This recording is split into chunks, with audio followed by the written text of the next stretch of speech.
Hello students, we are going to discuss the organic section of G3.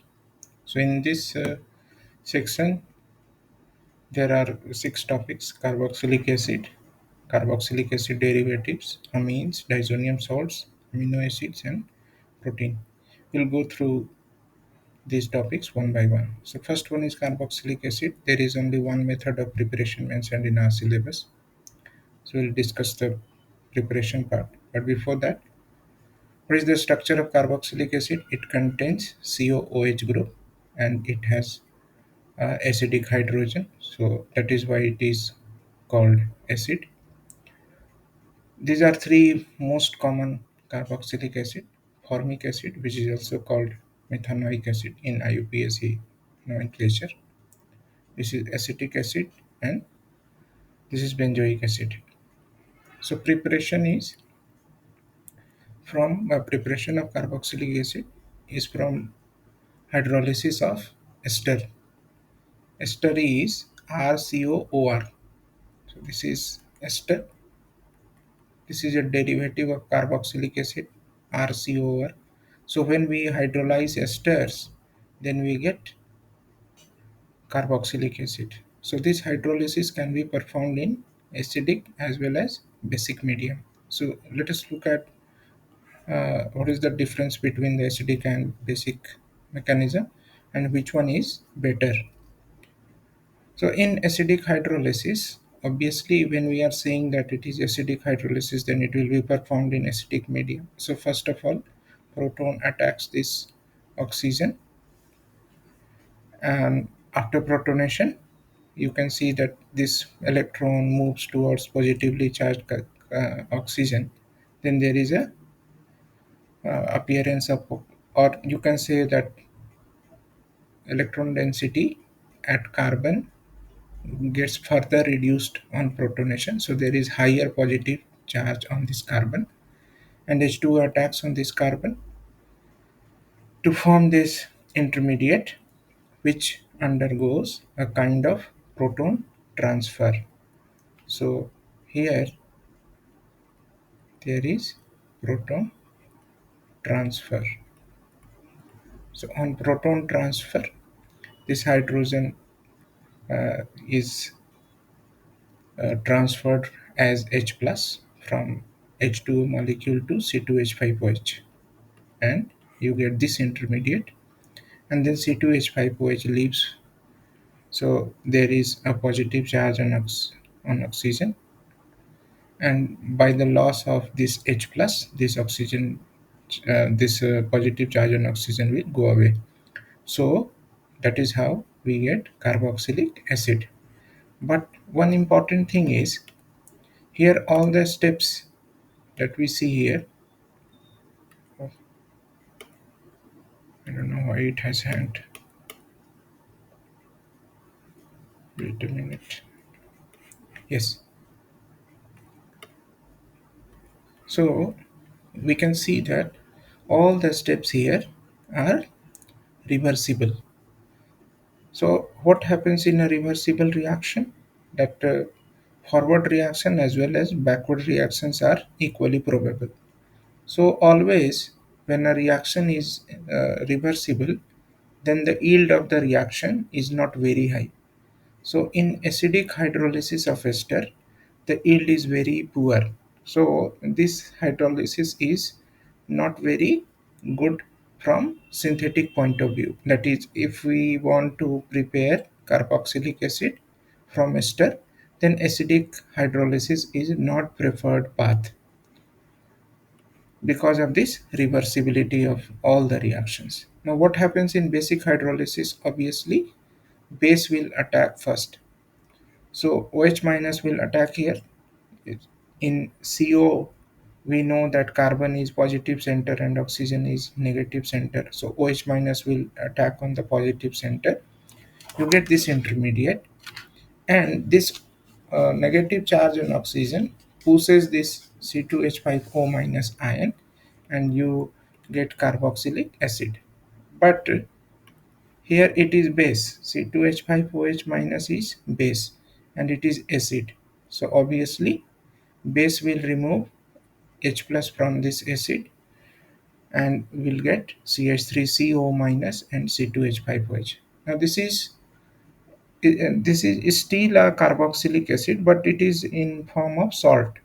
तो अगर हम salt से carboxylic acid बनाना चाहते हैं तो क्या करना पड़ेगा, इसको जस्ट एसिडिफाई हम करेंगे, तो एसिडिफाई करने से हम लोग को कार्बोक्सिलिक एसिड मिल जाएगा, यानी एक्वस सॉल्यूशन से ये सेपरेट हो जाएगा। ये जो सॉल्ट फॉर्म है ये एक्वस सॉल्यूशन में घुल जाता है, तो हम जैसे ही इसको एसिडिफाई करते हैं तो ये सॉल्ट सॉल्यूशन से यानी एक्वस सॉल्यूशन से ये सेपरेट हो जाता है। So this is the method of preparation of carboxylic acid from ester using base. Now you can see here that after the formation of carboxylic acid, or rather this is a acid base reaction, तो ये जो reaction होता है ये reversible नहीं होता, यानी ये इरिवर्सिबल रिएक्शन है। तो ये जो लास्ट स्टेप है यहाँ पे, ये इरिवर्सिबल होने के कारण इस रिएक्शन का यील्ड जो है वो ज़्यादा है, यानी हम एस्टर से ज़्यादा कार्बोक्सिलिक एसिड बना सकते हैं using basic hydrolysis. So this is a preferred method for the preparation of carboxylic acid from ester. So you may be asked to explain the acidic hydrolysis and basic hydrolysis of ester and which one is the preferred method. Next is reactions of carboxylic acid. There are very few reactions which we have to cover. First one is Hell-Pollard-Jelinski reaction. So this is a reaction in which the alpha hydrogen is removed, and in place of alpha hydrogen there is a halogen which comes at the alpha position. So how it is performed? When a carboxylic acid is treated with bromine or chlorine in presence of red phosphorus, then uh, on hydrolysis an alpha halo acid is obtained. That means at alpha position there is attachment of halogen group. So what is carboxylic acid? This is carboxylic acid, RCH2COOH.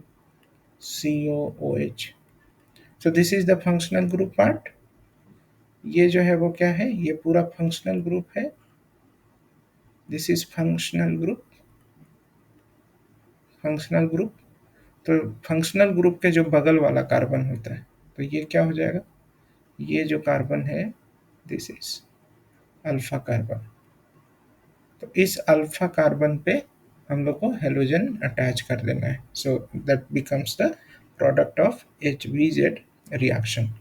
होता कैसे है ये reaction, mechanism पूछा जा सकता है क्योंकि बहुत कम रिएक्शन पढ़ना है GE3 में, तो वहाँ से ये एक इम्पॉर्टेंट क्वेश्चन हो सकता है। तो इसमें हम फास्फोरस और Br2 से जब रिएक्शन कराते हैं तो P और Br2 मिल के पहले क्या बना लेता है, PbR3 बना लेता है। इसलिए यहाँ पे रिएक्शन में क्या लिखा गया है, मैकेनिज्म में PbR3 लिखा गया है। और हम लोग जानते हैं कि कार्बोक्सिलिक एसिड को PbR3 से अटैच रिएक्ट कराते हैं तो ये कार्बोक्सिलिक एसिड का हेलो डेरिवेटिव बन जाता है। हेलो डेरिवेटिव मतलब अगर हम P और Br2 से ट्रीट कर रहे हैं तो उससे PbR3 बनेगा और यहाँ पे ये COBr हो जाएगा। अगर हम P और Cl2 लेते तो PCl3 बनता, ये COCl हो जाएगा, यानी ये ब्रोमो या क्लोरो डेरिवेटिव ऑफ एसिड बन जाएगा ना। ये बनने से होता क्या है, ये बनने से ये होगा कि ये जो Br है ये और इलेक्ट्रॉन विड्रॉविंग ग्रुप है, तो ये इलेक्ट्रॉन विड्रॉविंग ग्रुप है, तो यहाँ पे इस हाइड्रोजन को ये क्या कर देता है, it increases the X increases the acidic nature, increases the acidic nature of alpha hydrogen. तो ये अल्फा हाइड्रोजन और आसानी से अब निकल जाएगा, तो ये यहाँ से ऐसे मूव कर जाता है और ये बन जाता है इनॉल, इनॉल बन जाता है। और हम लोग पहले सेमेस्टर 1 के जी में पढ़ चुके हैं कि जब भी डबल बॉन्ड होता है तो वो हेलोजन के साथ रिएक्ट करता है इस तरीके से। तो ये डबल बॉन्ड यहाँ बन गया, तो ये एक Br से रिएक्ट कर जाएगा, एक Br माइनस बाहर हो जाएगा और यहाँ से जो H आ रहा है उससे HBr बन जाएगा। So you see that there is presence of Br group at the alpha position. Now when we hydrolyse this product, यानी हम जब H2O से इसको ट्रीट करेंगे तो ये जो एसिड हैलाइड है वो हाइड्रोलाइज करके वापस से कार्बोक्सिलिक एसिड बन जाएगा and finally what you get a alpha bromo carboxylic acid, alpha bromo carboxylic acid. So this is HBZ reaction.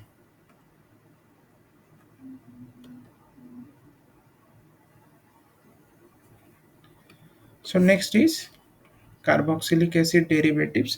Carboxylic acid में हम लोग को एक ही रिएक्शन पढ़ना है, तो उसके और इधर उधर सिलेबस खंगालने का जरूरत नहीं है। That reaction is sufficient. तो कार्बोक्सिलिक एसिड से दो इंपॉर्टेंट क्वेश्चन है कि हम बनाते कैसे हैं कार्बोक्सिलिक एसिड।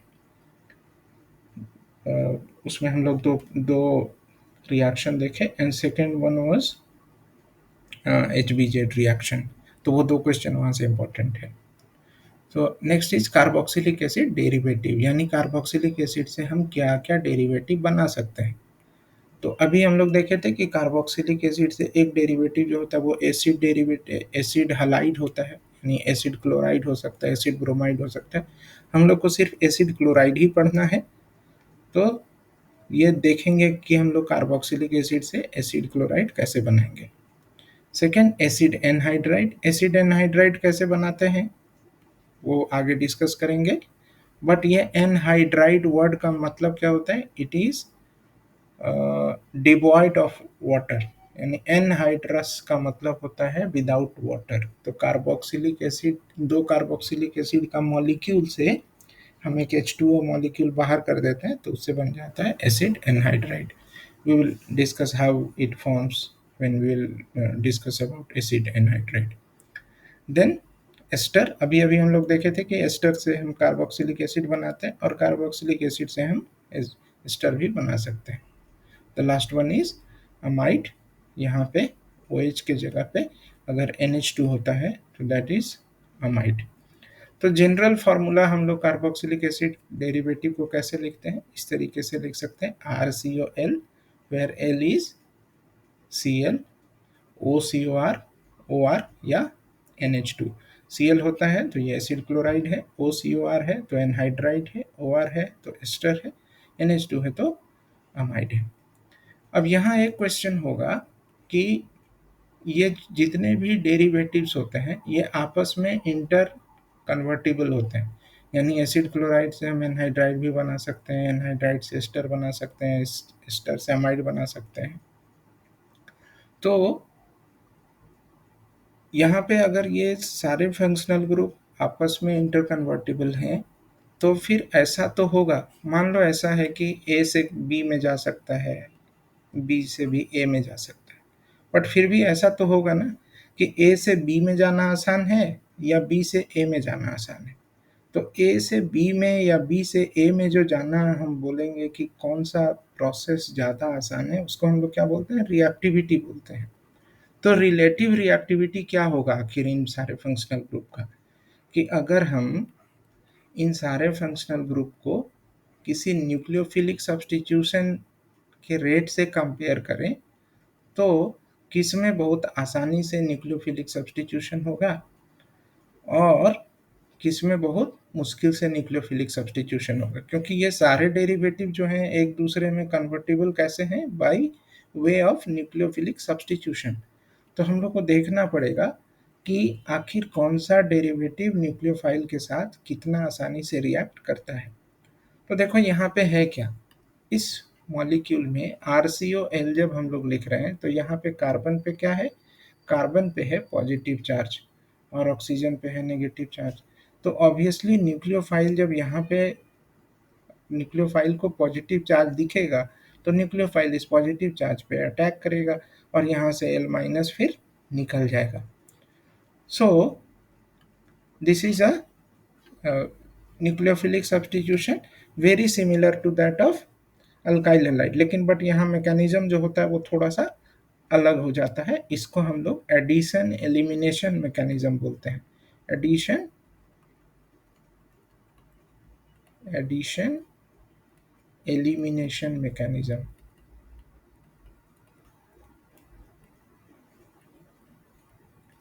तो इसमें क्या होगा कि हमारे पास RCOL है, न्यूक्लियोफाइल अटैक किया, ये ऐसे न्यूक्लियोफाइल अटैक किया, क्या बनेगा कि पहले इसमें न्यूक्लियोफाइल का एडिशन हो रहा है, इसलिए ये SN2 मैकेनिज्म से थोड़ा अलग है. फिर सेकेंड स्टेप में क्या होता है, ये इधर आया, ये निकल गया, तो क्या बन जाएगा RCONU, और बाहर कौन गया, L माइनस चला गया. ठीक है, तो इस स्टेप में क्या हुआ, इस स्टेप में न्यूक्लियोफाइल का एडिशन हुआ और इस स्टेप में लिविंग ग्रुप का एलिमिनेशन हुआ. इसलिए इस मैकेनिज्म को हम लोग बोलते हैं एडिशन एलिमिनेशन मैकेनिज्म. अब इस एडिशन एलिमिनेशन मैकेनिज्म में जो ग्रुप बाहर जा रहा है दैट इज लिविंग ग्रुप. तो लिविंग ग्रुप जितना बढ़िया होगा ये रिएक्शन उतना ही आसानी से हो जाएगा. तो हम लोग लिविंग ग्रुप का रेट कंपेयर कैसे करते हैं, on the basis of basic strength.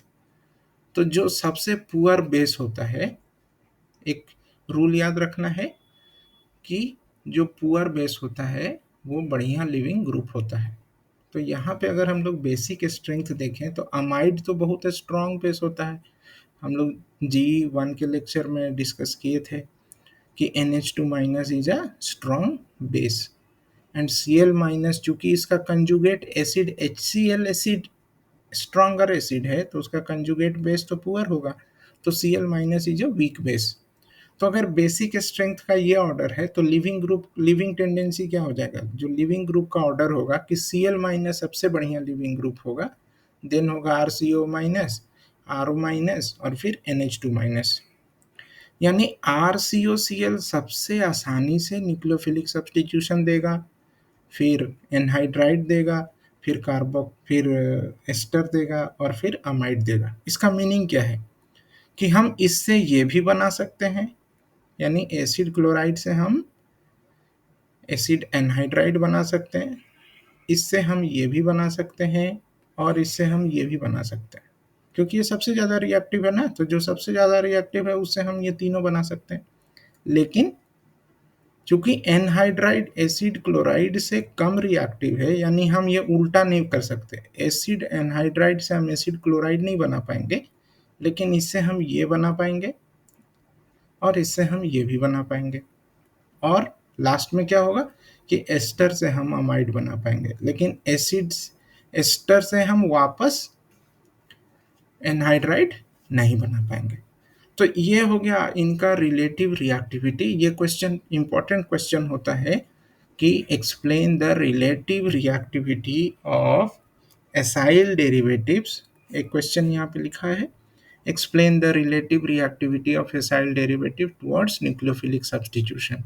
तो ये एक्सप्लेन करना पड़ेगा कि एडिशन एलिमिनेशन मैकेनिज्म क्या होता है और इसमें जो लिविंग ग्रुप टेंडेंसी है वो क्या है.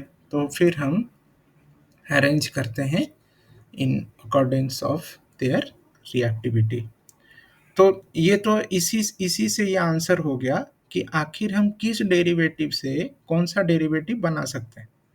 यहाँ से ये मालूम चल गया कि हम एसिड क्लोराइड से ये तीनों बना सकते हैं, एनहाइड्राइड से हम ये दोनों बना सकते हैं और एस्टर से हम ये बना सकते हैं. अमाइड से हम किसी को नहीं बना सकते क्योंकि अमाइड सबसे कम रिएक्टिव है. तो अब ये भी पता चल गया कि जब हम आगे पढ़ेंगे अभी कि कार्बोक्सिलिक एसिड डेरिवेटिव बनाने का मेथड क्या होगा, तो अमाइड हम इन तीनों में से किसी से बना सकते हैं. हम कार्बोक्सिलिक एसिड से भी बना सकते हैं अमाइड, लेकिन अमाइड से ये कोई भी नहीं बना सकते. ये क्लियर हो गया. तो ये जो एसिड डेरिवेटिव है, कोई भी एसिड डेरिवेटिव, इसका अगर हम हाइड्रोलिसिस करेंगे, एसिड डेरिवेटिव में हम H2O ऐड करेंगे तो वो हम लोग को क्या देगा, कार्बोक्सिलिक एसिड देगा, कार्बोक्सिलिक एसिड देगा। ये कॉमन रिएक्शन है जो सबके लिए एप्लीकेबल है। क्यों एप्लीकेबल है ये, क्योंकि यहाँ पे RCOL जब हम लिखेंगे तो H2O क्या हो जाएगा, H2O will be a nucleophile, ये न्यूक्लियोफाइल का काम करेगा और इसको बाहर कर देगा। तो हर हर एसिड डेरिवेटिव को जब हम हाइड्रोलाइज करेंगे तो मिलेगा कार्बोक्सिलिक एसिड। तो एक एक करके अब हम लोग देखेंगे प्रिपरेशन पार्ट।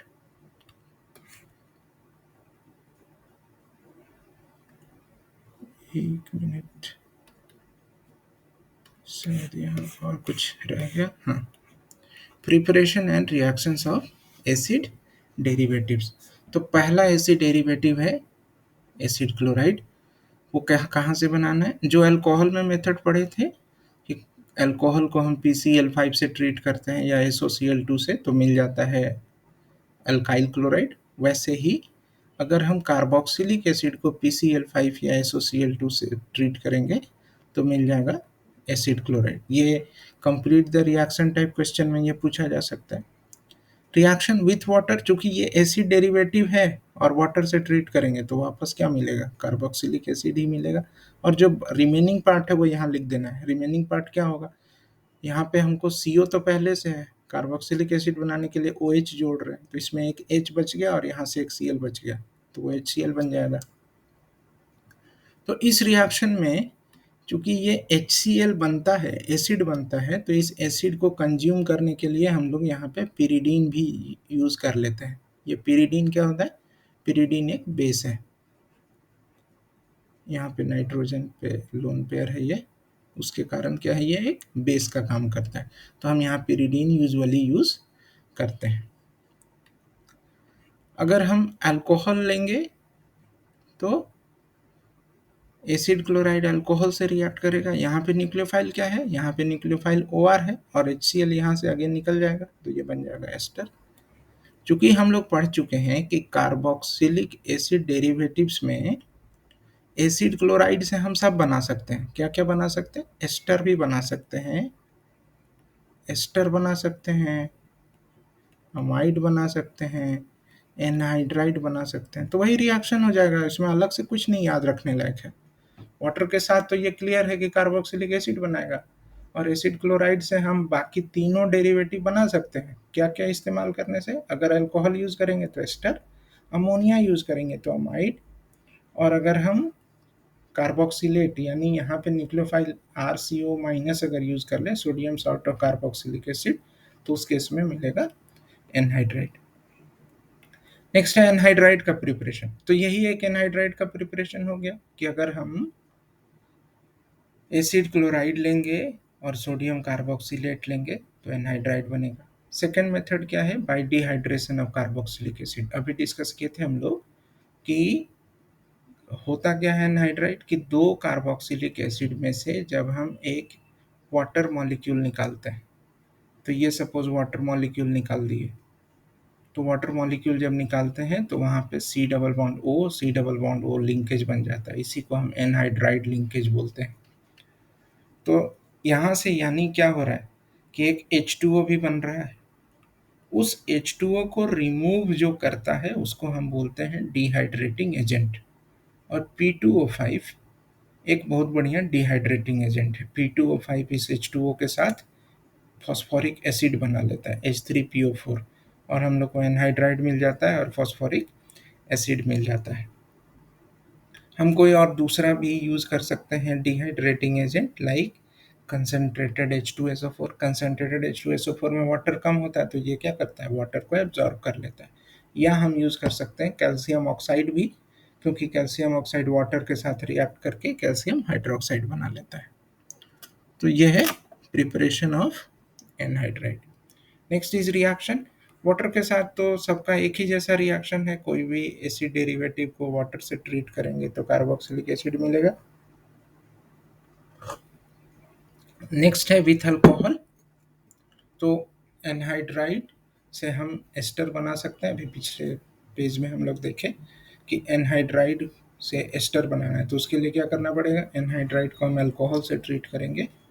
तो यहाँ पे न्यूक्लियोफाइल क्या है, OR है न्यूक्लियोफाइल, और ये हो जाएगा लिविंग ग्रुप। इसको कैसे याद रखना है, ये जो पार्ट है ये है लिविंग ग्रुप, ये लिविंग ग्रुप है, और ये RO वाला जो पार्ट है दिस इज न्यूक्लियोफाइल। तो ये यहाँ से यहाँ अटैच हो गया और बच क्या गया, CH3CO और यहाँ का H, तो ये बन गया CH3COH। अमोनिया के साथ ट्रीट करेंगे, तो अमोनिया के साथ ट्रीट करेंगे तो ये बन जाएगा अमाइड। तो यहाँ हम लोग अभी डिस्कस किए थे ना कि एनहाइड्राइड से हम एस्टर भी बना सकते हैं और अमाइड भी बना सकते हैं। तो एस्टर बनाने के लिए एनहाइड्राइड में क्या ऐड किए, अल्कोहल, और अमाइड बनाने के लिए एनहाइड्राइड में हम यूज किए ammonia. So it gives amide plus.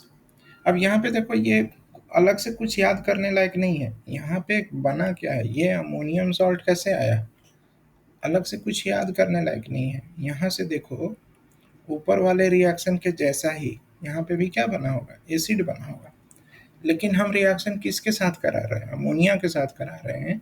तो अमोनिया तो बेस है ना, तो अमोनिया अगर बेस है तो फिर ये क्या बन जाएगा, ये एसिड तो बेस में जिंदा रहेगा नहीं, वो किस में कन्वर्ट हो जाएगा, सॉल्ट में कन्वर्ट हो जाएगा। इसीलिए हम लोग यहाँ पे इसको ऐसा लिख देते हैं।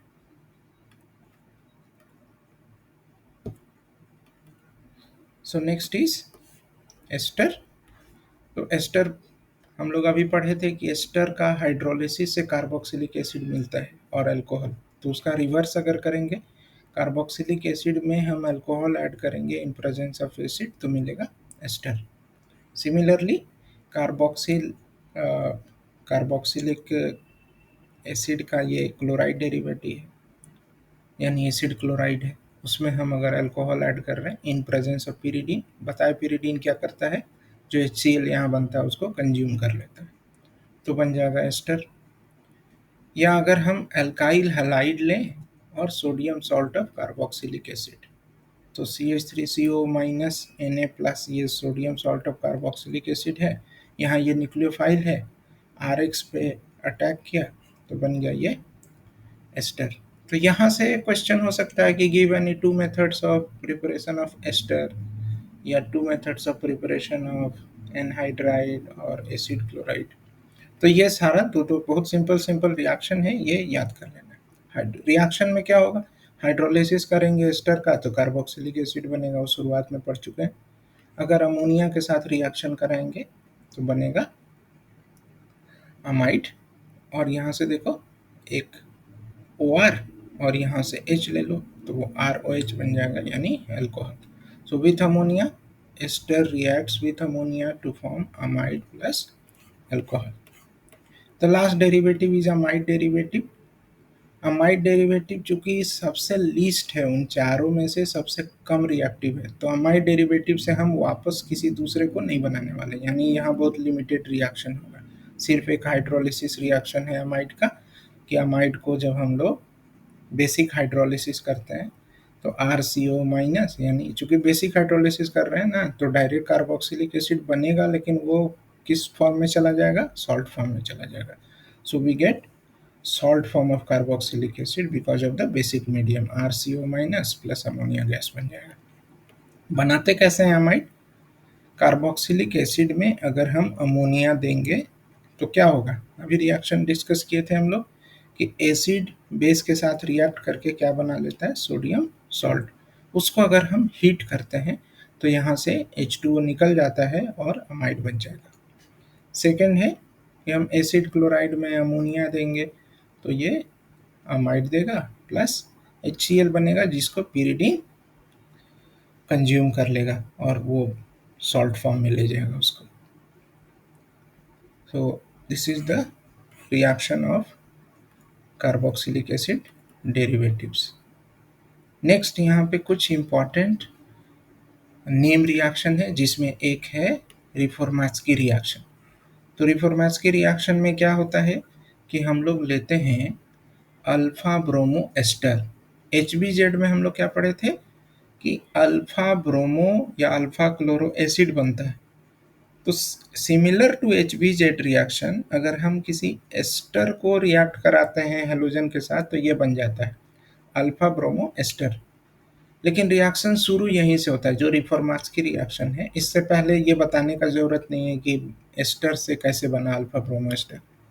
ये रिएक्शन यहीं से शुरू होता है कि अगर हम शुरू करें अल्फा ब्रोमो एस्टर से और उसको हम रिएक्ट कराएं किसी एल्डिहाइड या कीटोन से, तो एल्डिहाइड और कीटोन तुम लोग याद करो, एल्डोल कंडेंसेशन में क्या होता है कि न्यूक्लियोफाइल होता है और वो न्यूक्लियोफाइल अटैक करता है CH3 CHO पे।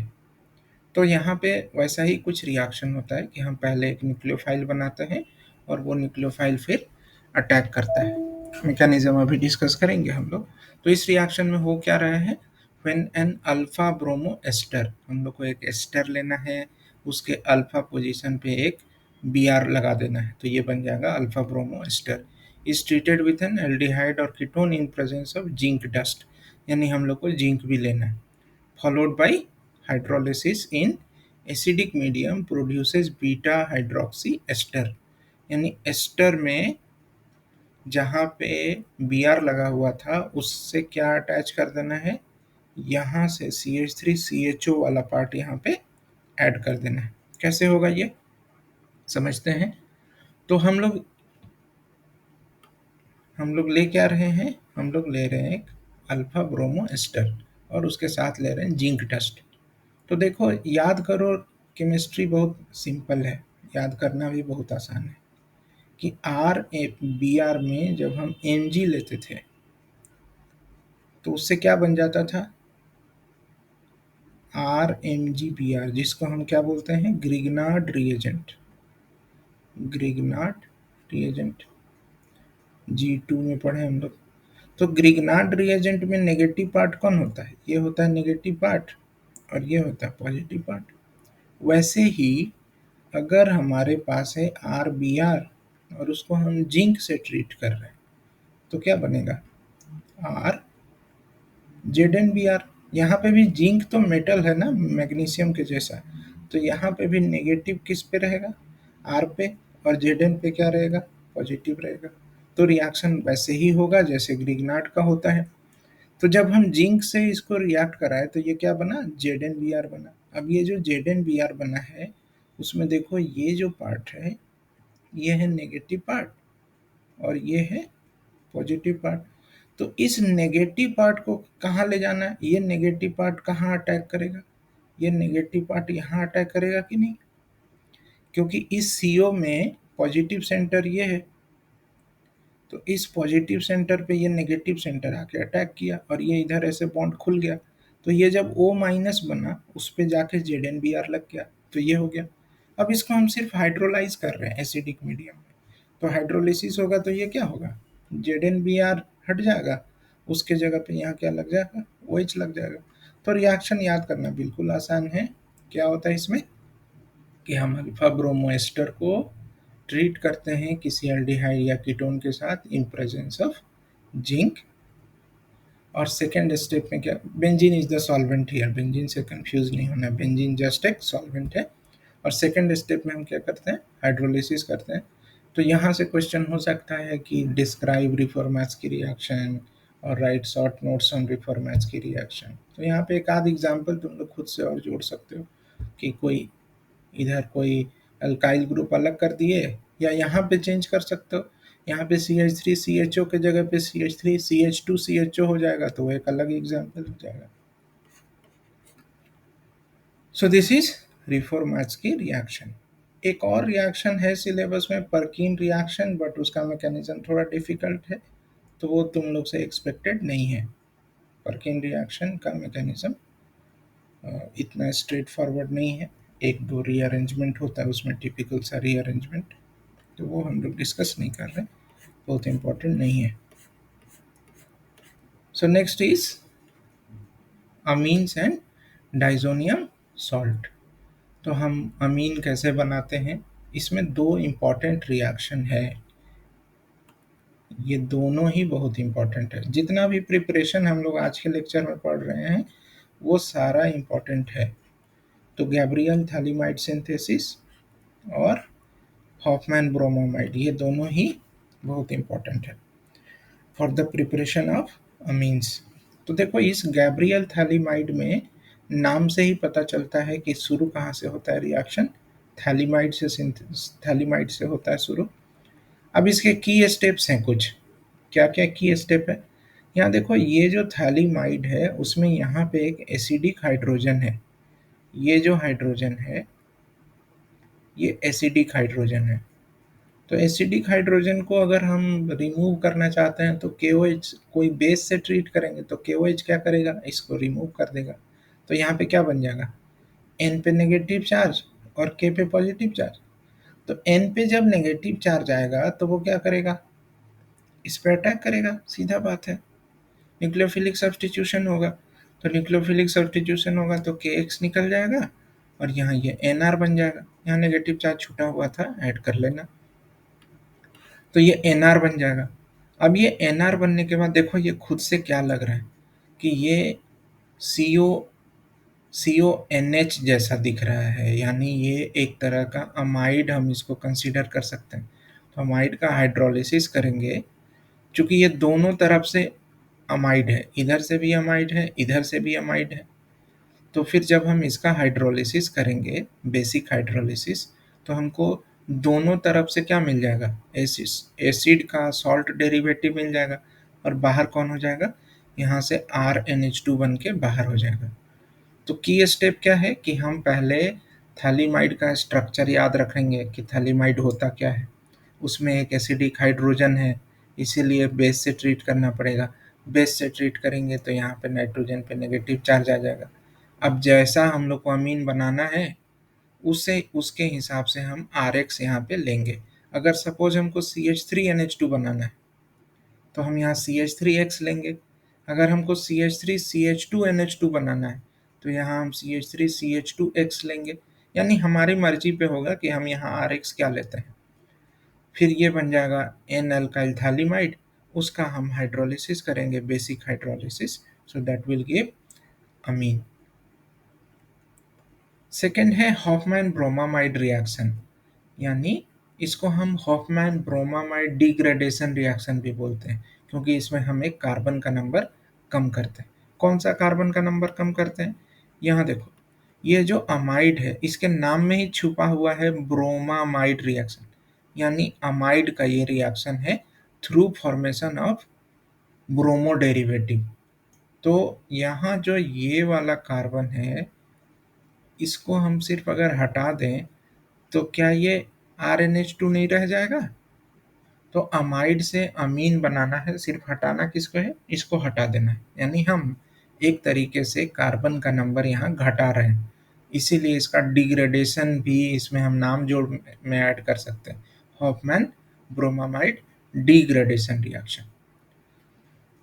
तो क्या लिखना है इसमें, when a primary amide is heated with the aqueous solution of NaOH, यानी NaOH का हम aqueous solution लेंगे और उसको हीट करेंगे किसके साथ, ब्रोमीन के साथ। heated with the aqueous solution of NaOH, अच्छा, is heated with, यहाँ पे थोड़ा चेंज करना पड़ेगा, when a primary amide is heated with bromine,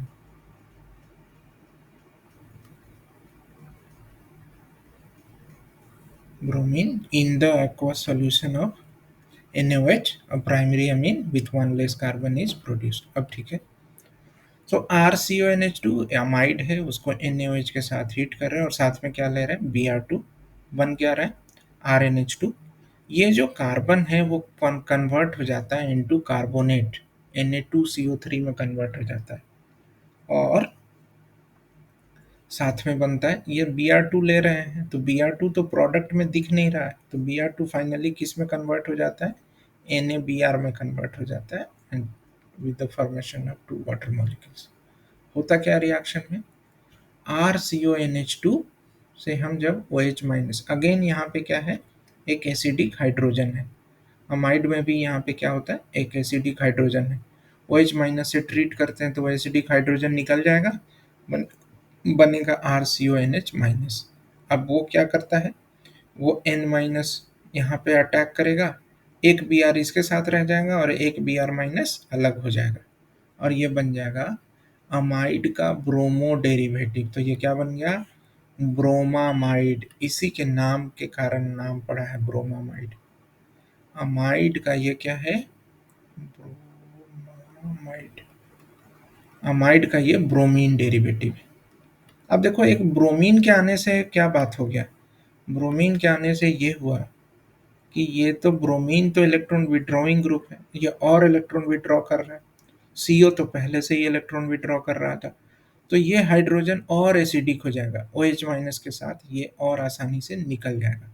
तो और आसानी से निकल जाएगा तो ये बन जाएगा, N पे नेगेटिव चार्ज आ जाएगा। अब यहाँ से एक Br माइनस जाता है, यहाँ से जब ये Br माइनस जाएगा तो देखो नाइट्रोजन पे अभी नेगेटिव चार्ज है, और वो Br माइनस लेके चला जाएगा तो नाइट्रोजन क्या हो जाएगा, न्यूट्रल हो जाएगा, और वो इलेक्ट्रॉन डेफिशिएंट भी हो जाएगा। तो इलेक्ट्रॉन डेफिशिएंट अगर हो जाएगा तो वहाँ पे क्या है, इलेक्ट्रॉन डेफिशिएंसी इसका दूर करने के लिए R ग्रुप यहाँ से माइग्रेट कर जाएगा, यहाँ से माइग्रेट कर जाता है और बन जाता है एल्काइल आइसोसाइनेट। अब ये RnCO तुम लोग को याद रखना है। क्यों RnCO याद रखना आसान है, क्योंकि फाइनली RnH2 बनाना है ना, तो RnH2 में तो Rn बॉन्ड तो बनाना ही पड़ेगा, इसलिए माइग्रेशन स्टेप याद रखना बहुत मुश्किल नहीं है। तो RnCO बन जाता है, और RnCO में फिर से OH माइनस अटैक करेगा। OH माइनस कहाँ अटैक करेगा, ये भी याद रखना बहुत आसान है, क्योंकि कार्बन पे हमको क्या दिख रहा है, कार्बन पे दिख रहा है पॉजिटिव चार्ज, तो OH माइनस कहाँ जाके अटैक करेगा, यहीं पे जाके अटैक करेगा। तो ये बन जाएगा, ये OH माइनस यहाँ ऐसे अटैक किया ऐसे, और ये बॉन्ड इधर खुल गया, तो ये बन गया Rn पे नेगेटिव चार्ज एंड COOH। अब ये क्या करेगा, ये N पे नेगेटिव चार्ज है और यहाँ एसिड है, ये COH में ये हाइड्रोजन एसिड है, तो यहाँ पे H प्लस का ट्रांसफर हो जाएगा, तो ये बन जाएगा RNH CO माइनस। अब यहाँ से क्या होगा, यहाँ से एक CO2 मॉलिक्यूल बन के निकल जाएगा ऐसे, ये इधर ये इधर। एक आध स्टेप अगर एरो वगैरह भूल जाओ तो उससे कोई दिक्कत नहीं है। तो ये फाइनली क्या बना, RNH माइनस बना, जो कि एक वाटर से ले लेगा H प्लस, तो ये बन जाएगा RNH2। और बना क्या, CO2 गैस। CO2 हम लोग को मालूम है कि ये क्या है, एसिडिक ऑक्साइड है, एसिडिक ऑक्साइड है। ये सब हम जो इन्फॉर्मेशन लिख रहे हैं ये रिएक्शन में लिखने का ज़रूरत नहीं है, ये सिर्फ तुम लोग को याद कराने के लिए हम ये सब लिख रहे हैं। तो CO2 एक एसिडिक ऑक्साइड होता है, इसीलिए जब हम बेसिक मीडियम में रिएक्शन करा रहे हैं तो ये एसिड क्या करेगा, बेस के साथ रिएक्ट करेगा, और ये बन जाएगा सोडियम कार्बोनेट। सो अब प्रोडक्ट याद रखना आसान होगा कि RCONH2 को हम NaOH से रिएक्ट करा रहे हैं, सॉरी Br2 के साथ रिएक्ट करा रहे हैं इन प्रेजेंस ऑफ बेस, और हीट कर रहे हैं।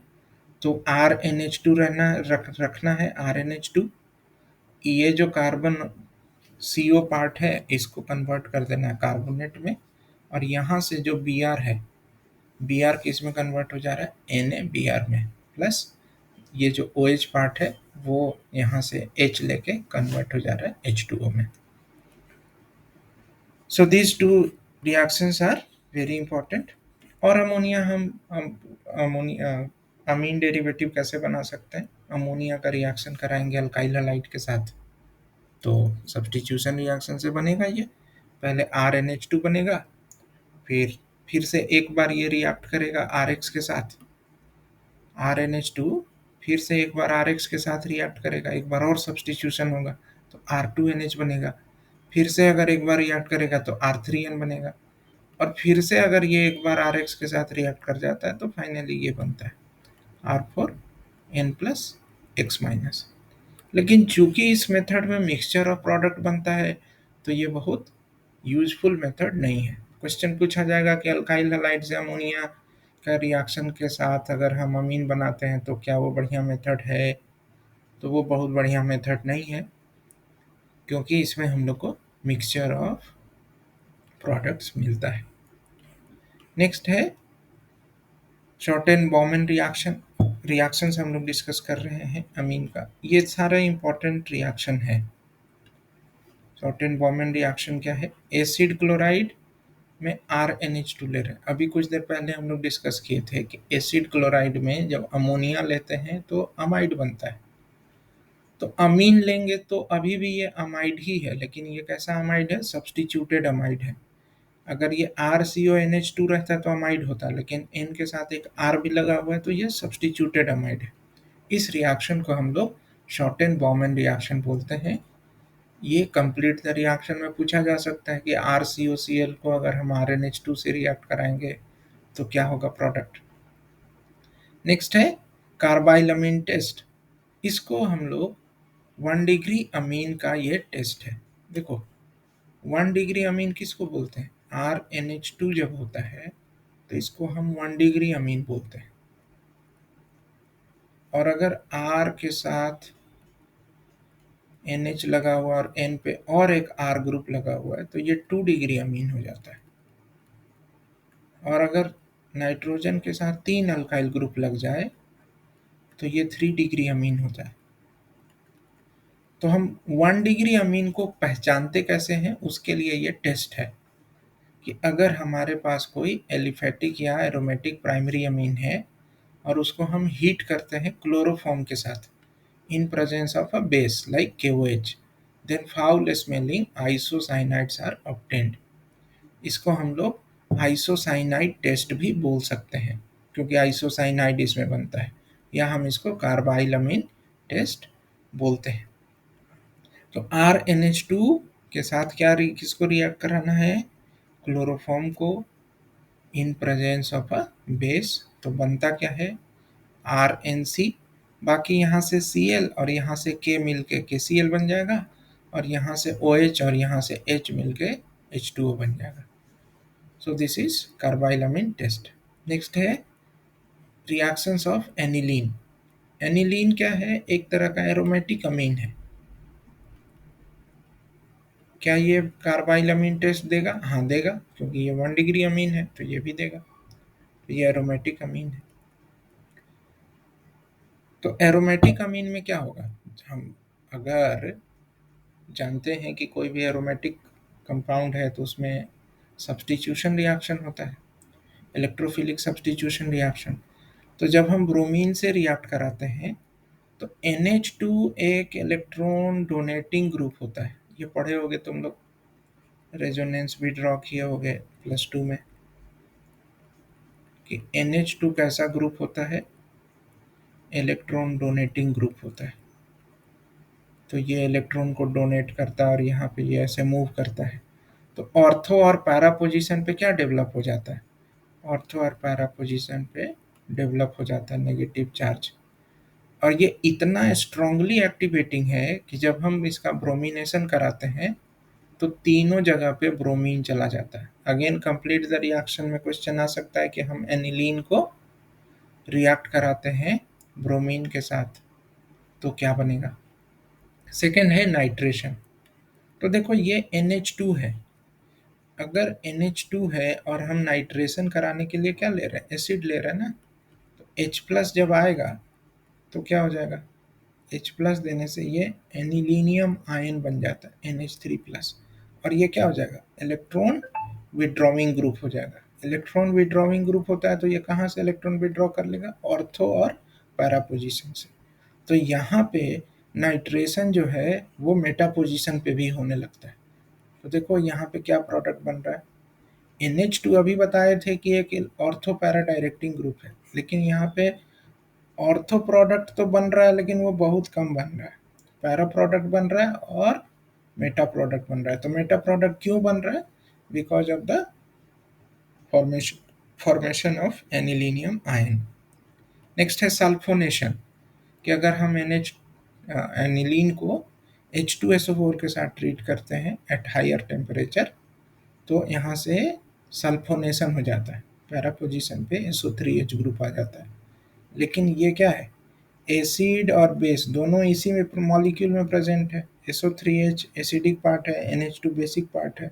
तो एसिड बेस का रिएक्शन होने से क्या बन जाता है, ये NH3 प्लस और SO3 माइनस। एक ही मॉलिक्यूल में जब पॉजिटिव और नेगेटिव चार्ज रहता है प्रेजेंट तो उसको हम ज्विटर आयन बोलते हैं।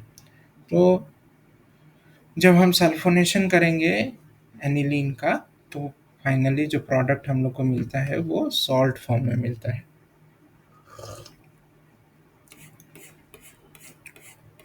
सो नेक्स्ट है हिंसबर्ग टेस्ट। ये हालांकि उतना इम्पोर्टेंट नहीं है।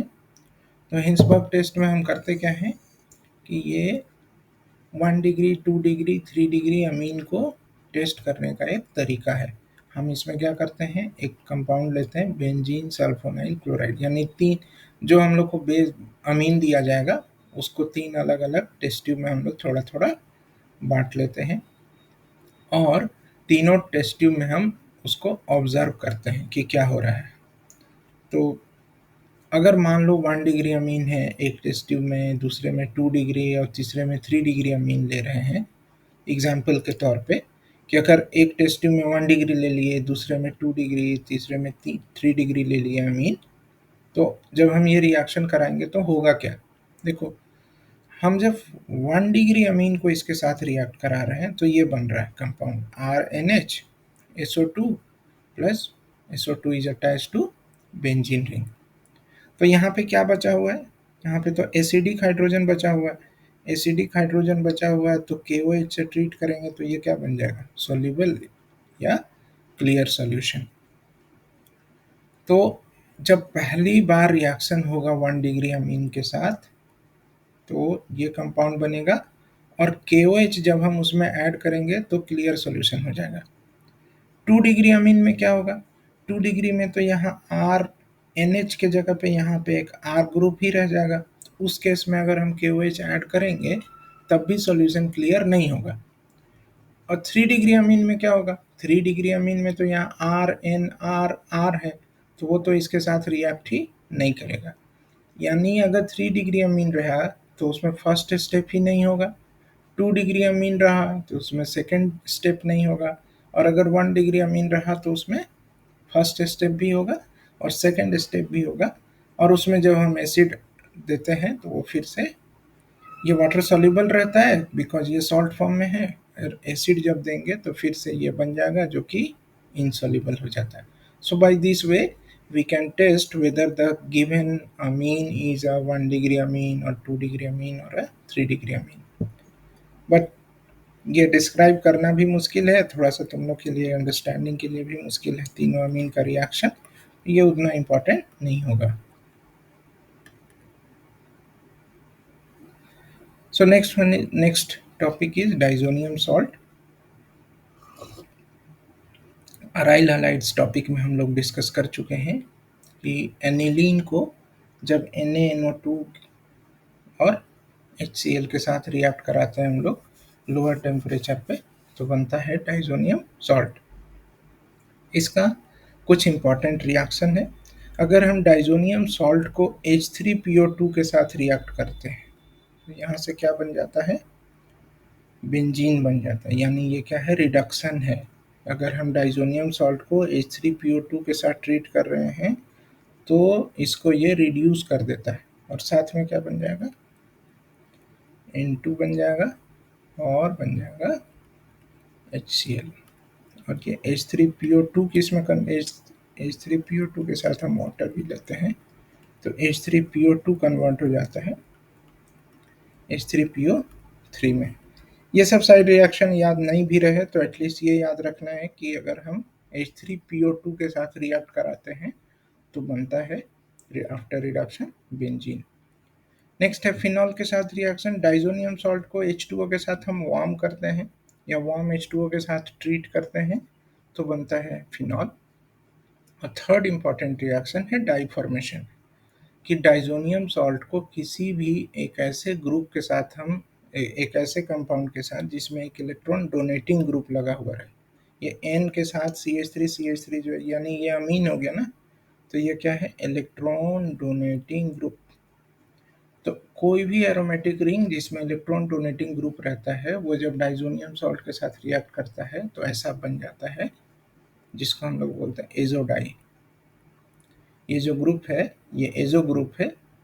तो ये जो कंपाउंड बनता है ये इसका कलर बहुत बढ़िया होता है, रेड ऑरेंज और रेडिश ऑरेंज, इस तरीके का कलर्ड कंपाउंड बनता है डिपेंडिंग ऑन कि यहाँ पे हमारा कौन सा ग्रुप है। तो ये इस रिएक्शन को हम लोग डाई फॉर्मेशन भी बोलते हैं। तो ये तीनों रिएक्शन जो है वो इम्पॉर्टेंट है। क्वेश्चन पूछ लिया जा सकता है कि give the preparation of diazonium salt and it's important reactions. तो इम्पॉर्टेंट रिएक्शन में ये रिएक्शन दे सकते हो और इसके साथ जो सैंडमेयर और गैटरमैन रिएक्शन पढ़े हो कि डाइजोनियम सॉल्ट को हम CuCl और HCl के साथ रिएक्ट कराते हैं या CuBr HBr के साथ रिएक्ट कराते हैं, तो वो भी पूछा जा सकता है। मतलब वो भी एग्जाम्पल के तौर पे दिया जा सकता है as reactions of diazonium salt. Next, amino acid का जनरल स्ट्रक्चर सिर्फ हम लोग को पढ़ना है। जनरल स्ट्रक्चर मतलब एमिनो एसिड क्या होता है। एमिनो एसिड में एसिडिक पार्ट और बेसिक पार्ट दोनों ही होता है। तो ये सिंपल सबसे सिंपलेस्ट एमिनो एसिड है ग्लाइसिन। तो यहाँ पे NH2 ग्रुप भी है और COH ग्रुप है। जस्ट थोड़ा बहुत पढ़ लेना एमिनो एसिड के बारे में क्या होता है एमिनो एसिड। प्रोटीन्स का प्राइमरी सेकेंडरी टर्शियरी क्वाटरनरी इस पे तुम लोग को मिल जाएगा, नोट्स मिल जाएगा इंटरनेट पे। तो ये इम्पोर्टेंट है, क्वेश्चन हो सकता है right short notes on protein structure.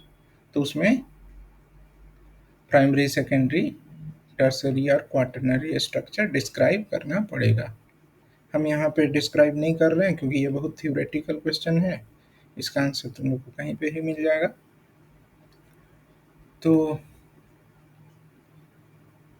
ये रहा इम्पोर्टेंट पॉइंट्स। और लास्ट पार्ट है इसमें कार्बोहाइड्रेट वाला पार्ट। तो कार्बोहाइड्रेट में कुछ कुछ इम्पोर्टेंट क्वेश्चन है जो कि यहाँ हम इंक्लूड किए हैं, जिसमें सबसे पहला क्वेश्चन है, क्वेश्चन ये पूछा जा सकता है what are give the classification of carbohydrates. तो उसमें बताना है कि ये मोनोसैकेराइड, डाइसैकेराइड और पॉलीसैकेराइड होगा। क्या क्या डिफरेंस होता है कि अगर हम कार्बोहाइड्रेट को फर्दर किसी स्मॉलर यूनिट में हाइड्रोलाइज नहीं कर सकते तो वो मोनोसैकेराइड है। अगर कोई ऐसा कार्बोहाइड्रेट है जिसका हाइड्रोलिसिस कर रहे हैं और उसमें 2 शुगर यूनिट मिल रहा है या 2 कार्बोहाइड्रेट यूनिट मिल रहा है तो उसको हम डाइसैकेराइड बोलते हैं। और किसी कार्बोहाइड्रेट के हाइड्रोलिसिस से बहुत सारा यानी n number of carbohydrate units मिल रहा है तो उसको हम पॉलीसैकेराइड बोलते हैं। इसमें एग्जाम्पल शामिल कर लेना है कि मोनोसैकेराइड का एग्जाम्पल है ग्लूकोज, फ्रुक्टोज। डाइसैकेराइड में एग्जाम्पल हम लोग दे सकते हैं सुक्रोज का, लैक्टोज का। पॉलीसैकेराइड में एग्जाम्पल दे सकते हो सेलुलोज का, स्टार्च का।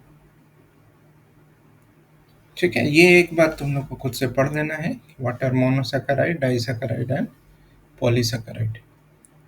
देन यहाँ से और एक क्वेश्चन हो सकता है, what are reducing and non reducing sugar. व्हाट आर reducing and non-reducing sugars। ये इम्पोर्टेंट क्वेश्चन है, सारे एग्जाम्स में ऐसे पूछ लिया जाता है ये कार्बोहाइड्रेट पे जहाँ पे भी क्वेश्चन पूछा जाए। तो इन शॉर्ट रिड्यूसिंग और नॉन रिड्यूसिंग शुगर क्या होता है। देखो अगर CHO ग्रुप है और ये ऑक्सीडाइज हो रहा है, यानी कोई भी ग्रुप अगर आसानी से ऑक्सीडाइज हो जाता है तो वो क्या करता है, मान लो इधर कुछ और लगा हुआ है, इधर CHOH ऐसा कुछ लगा हुआ है, ठीक है, ऐसा कोई स्ट्रक्चर है सपोज। तो ये CHO ग्रुप, इसको जब हम फेलिंग सॉल्यूशन से ट्रीट करते हैं, फेलिंग सॉल्यूशन, तो फेलिंग सॉल्यूशन में होता क्या है, फेलिंग सॉल्यूशन में Cu2+ होता है और भी कुछ कुछ होता है, मेनली जो रिएक्टिंग पार्ट है वो Cu2+ है। तो जब हम इस कंपाउंड को फेलिंग सॉल्यूशन से रिएक्ट कराते हैं तो Cu2O बन जाता है, और Cu2O में अगर ऑक्सीडेशन स्टेट कॉपर का देखोगे तो यहाँ ऑक्सीडेशन स्टेट ऑफ कॉपर कितना है, +1 है, जबकि यहाँ पे क्या था, ये +2 था। +2 से +1 स्टेट में चला गया, यानी इसका क्या हुआ, रिडक्शन हुआ। ये रिडक्शन किसके कारण हुआ, क्योंकि ये जो CHO है, ये CHO ऑक्सीडाइज हो जाता है into COO-।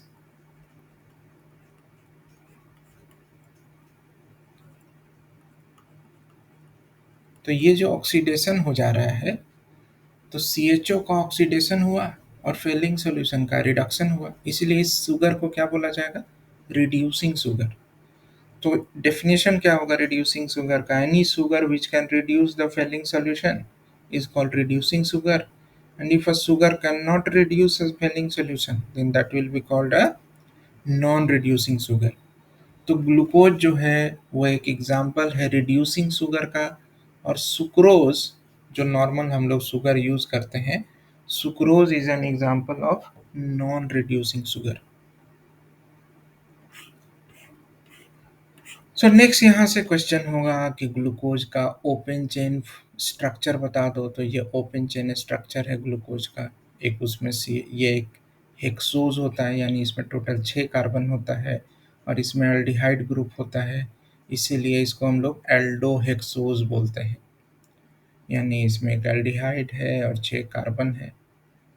So this is open chain. लेकिन एक और स्ट्रक्चर हम लोग ग्लूकोज का लिखते हैं जिसको हम लोग साइक्लिक स्ट्रक्चर ऑफ ग्लूकोज बोलते हैं। तो साइक्लिक स्ट्रक्चर का ज़रूरत क्यों पड़ा, साइक्लिक स्ट्रक्चर का ज़रूरत पड़ा ऑप्टिकल एक्टिविटी के कारण। यानी जब हम शुगर सॉल्यूशन को एक फ्रेशली प्रिपेयर्ड, सपोज हमारे पास डी ग्लूकोज सॉल्यूशन है, तो उसका जो स्पेसिफिक रोटेशन होता है, स्पेसिफिक रोटेशन यानी तुम लोग पढ़े हो ना डेक्स्ट्रो और लीवो रोटेटरी, तो वही है, वही स्पेसिफिक रोटेशन है ये।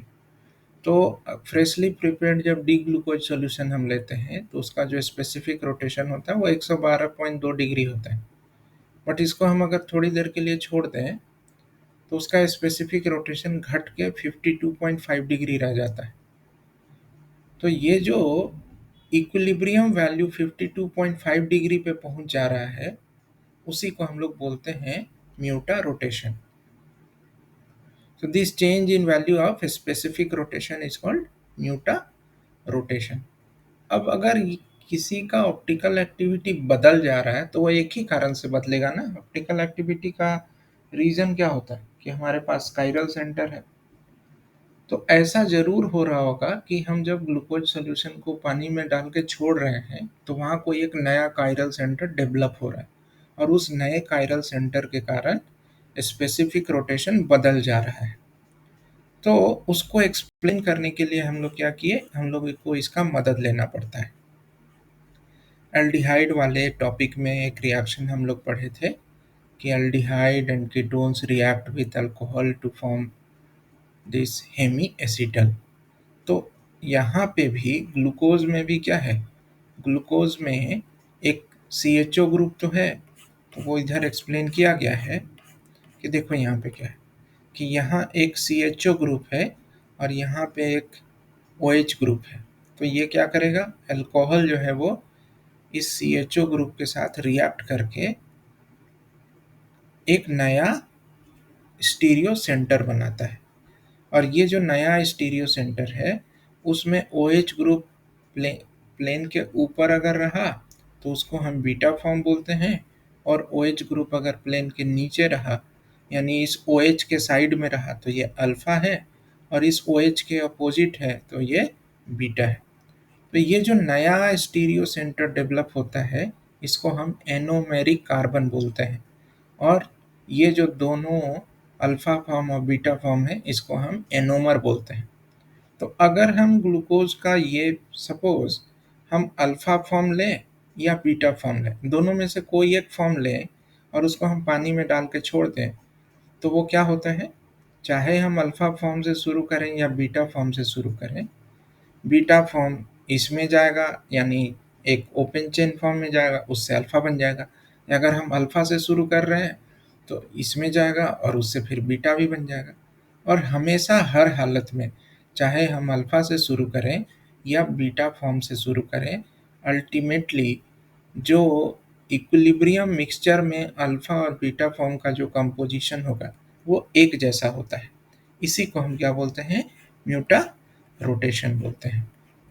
तो जो अल्फा ग्लूकोज होता है उसका स्पेसिफिक रोटेशन अलग होता है, बीटा ग्लूकोज का स्पेसिफिक रोटेशन अलग होता है, लेकिन इक्विलिब्रियम में कितना होता है, इक्विलिब्रियम में अल्फा डी ग्लूकोज होता है 36% और बीटा डी ग्लूकोज होता है 64%। तो इस इक्विलिब्रियम को समझो कि अगर हम अल्फा से शुरू कर रहे हैं तो अल्फा धीरे धीरे बीटा में जाएगा, तो अल्फा का कंसंट्रेशन धीरे धीरे गिर गया और बीटा का कंसंट्रेशन धीरे धीरे बढ़ गया। सिमिलरली अगर हम बीटा से शुरू करें तो धीरे धीरे अल्फा बन जाएगा, लेकिन इक्विलिब्रियम में बीटा होता कितना है, 64%। उसका अगर हम कंसंट्रेशन प्लॉट करेंगे विथ टाइम तो ऐसा कुछ दिखाई देगा, यानी ये दोनों कर्व जो है एक दूसरे को कट नहीं करेगा। यानी प्योर बीटा से अगर हम शुरू करेंगे तो कंसंट्रेशन कर्व ऐसा होगा, और अगर अल्फा से शुरू करेंगे तो कंसंट्रेशन कर्व ऐसा होगा। बट एट इक्विलिब्रियम हर हालत में 36% अल्फा होगा और 64% बीटा होगा। तो ये इम्पोर्टेंट क्वेश्चन है, म्यूटा रोटेशन क्या होता है और म्यूटा रोटेशन का मैकेनिज्म क्या होता है। तो ये जो नीचे में दिया गया है ये म्यूटा रोटेशन का मैकेनिज्म है। दो ही स्टेप का मैकेनिज्म है। यहाँ पे सिर्फ क्या दिखाना है कि ये OH ग्रुप जो है वो इस पे अटैक कर रहा है यहाँ पे, तो एक नया एनोमेरिक कार्बन बन रहा है, और नए एनोमेरिक कार्बन में OH एक बार नीचे दिखाना और OH एक बार ऊपर दिखाना। यहाँ से और एक क्वेश्चन बनेगा कि व्हाट आर एनोमर्स। तो anomers are compound with different stereochemistry at only one carbon. बाकी सब जगह पे तो सेम ही है स्टीरियो केमिस्ट्री, सिर्फ एक ही कार्बन पे स्टीरियो केमिस्ट्री अलग हो जाता है। तो यहाँ पे दो इंपॉर्टेंट क्वेश्चन है, व्हाट आर एनोमर्स और दूसरा what is mutarotation, give its mechanism. और बाकी दो क्वेश्चन तो हम लोग ऊपर में डिस्कस किए ही कि give the classification of carbohydrate and what are reducing and non reducing sugars. So that's all, ये numbers भी important है। So that's all in this lecture. I hope कि लेक्चर से कुछ तुम लोग को मदद मिल रहा होगा और एग्ज़ाम भी तुम लोग का अच्छा जाए, ऐसा शुभकामना है मेरी तरफ से। Thank you.